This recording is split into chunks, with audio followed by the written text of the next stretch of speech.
Thomas Soto. L'édito politique d'Antonin André. Bonjour Antonin. Bonjour Thomas. Alors avec l'élection d'Emmanuel Macron, on assiste au dénouement d'une campagne violente qui, dans ses premiers instants, offre, au-delà des clivages partisans, des images de renouveau, on va dire. Oui, de l'air, un peu d'air. On sort de la campagne la plus longue de l'histoire électorale contemporaine, surtout une des plus violentes, marquée par les affaires, celle de François Fillon qui a radicalisé ses partisans, une campagne rythmée par les fake news, une campagne d'insultes entre candidats contre les journalistes, une campagne dominée par les extrêmes, prise en étau entre la colère des insoumis de Mélenchon et la fièvre anti-immigration de Marine Le Pen.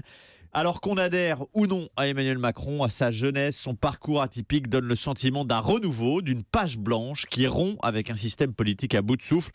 Un peu d'air et un brin d'optimisme, à l'image du mot sur lequel il a d'ailleurs conclu son discours au Carrousel du Louvre. Je vous servirai avec amour. Optimisme, voire lyrisme, là, carrément. Emmanuel Macron, il a clairement joué le parallélisme avec François Mitterrand dimanche soir.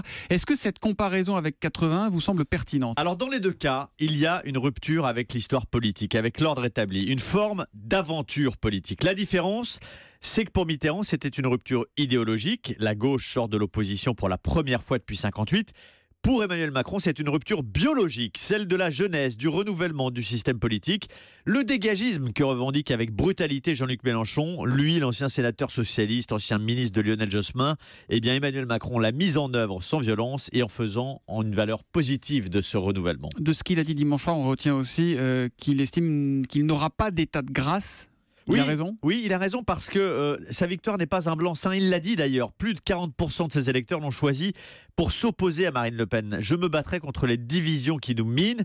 Il est une promesse à laquelle les Français, même sceptiques, se rallient, mais il doit maintenant la transformer, la mettre en œuvre en réduisant la fracture politique et plus dur encore, en réduisant la fracture sociale qui n'a cessé de se creuser depuis que Jacques Chirac l'a désigné, l'a nommé il y a plus de 20 ans. Antonin André.